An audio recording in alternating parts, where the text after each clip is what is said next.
India's National Education Policy 2020 has the objective of empowering India's youth. We need to debunk the many false beliefs, and one of the most distressing false beliefs is that the creation of money in India is supposed to be a function of the reserves of gold and reserves of the United States dollar. Both these dependencies are wrong. India has full monetary freedom to create its own rupee, and the amount of money we create is a function of the economic activity and the money velocity. In this regard, we also have answered a major question by disassociating the Indian rupee from gold and from the United States dollar. We found that the Indian rupee gains its respectability and trust from the guarantee given by the central government.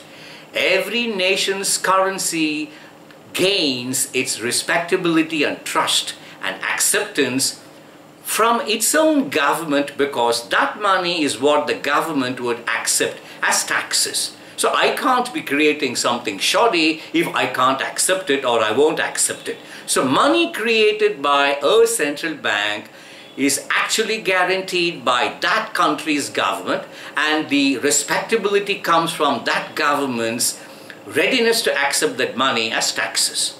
We got this part done. And we've also understood that government, taxes and money go together very clearly. We are now ready to answer a very major question. How much money should we create? We now know the answer is dependent on economic activity and money velocity. Is there any penalty for creating more money?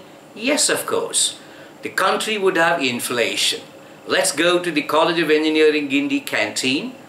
We had an answer, 10 tokens to support an economy of 120 doses per hour, where one token took 5 minutes to go up and down.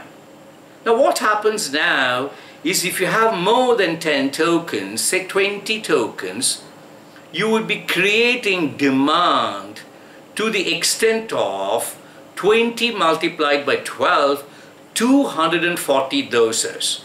But the kitchen capacity is 120 doses, therefore you would have inflation. So the penalty for creating more money than an economy needs is inflation. What about the penalty for creating less money or fewer tokens than what you need? If the College of Engineering Guindy canteen did not have 10 tokens but merely had 5 tokens, then each of the tokens would support 12 dosas per hour. So 5 tokens would support an economic activity of only 60 doses.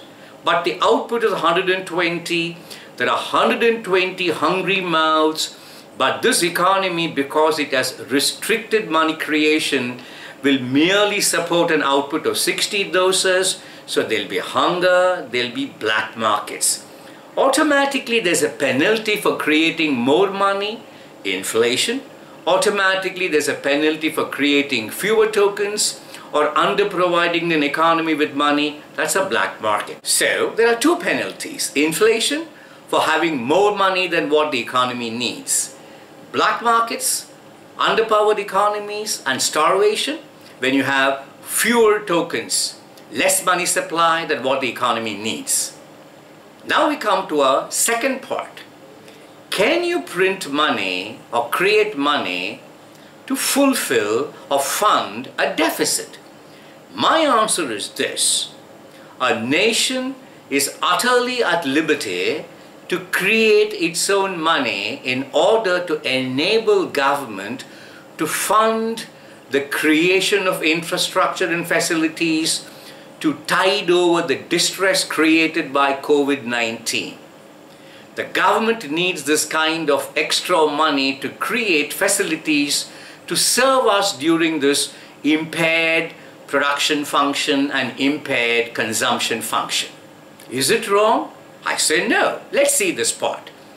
When money is created by the central bank and then given to the government in order to spend, or fund the deficit, the government uses this money to create real assets in the economy, pay for services, which would not otherwise happen in the absence of government spending.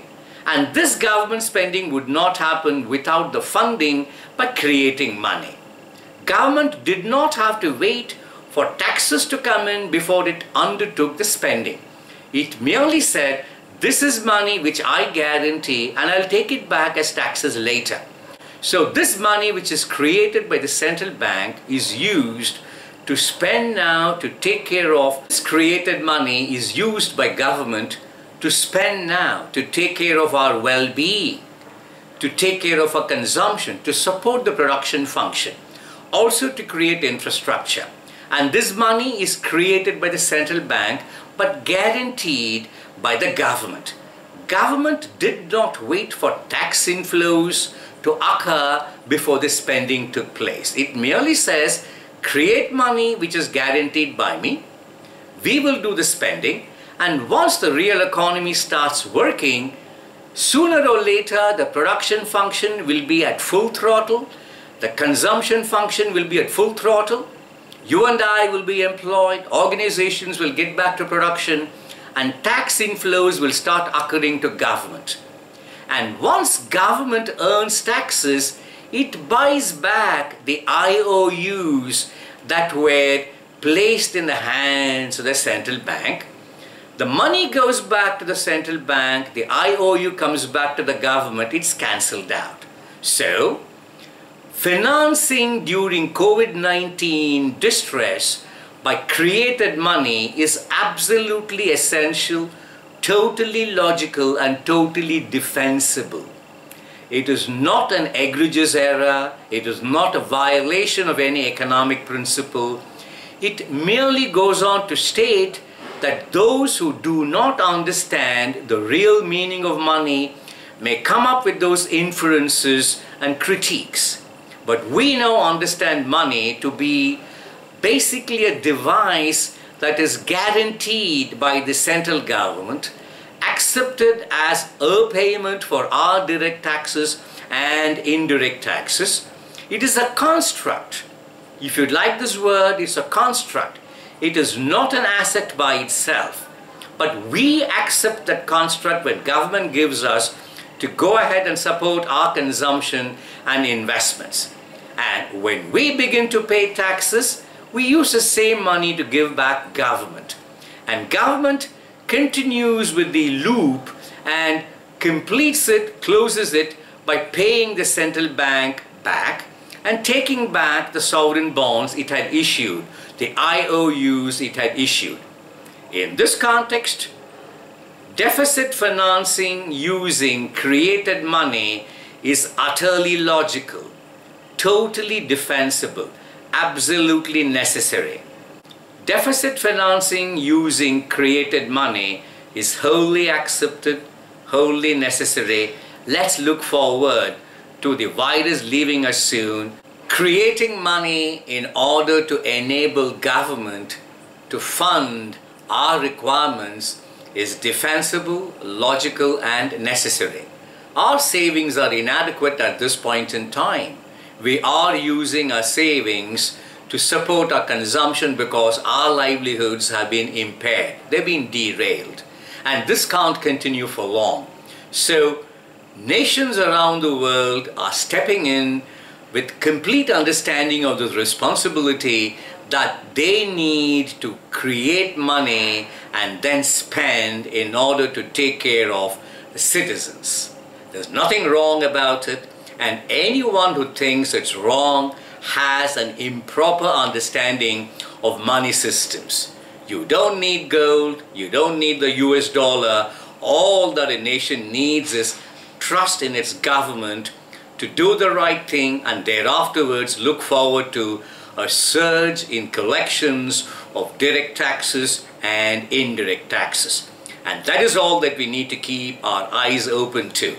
The tax inflows will ultimately tell us whether government did the right thing in stepping in to use created money to protect our consumption function, our production function, our livelihoods, and above all our health in these very trying times.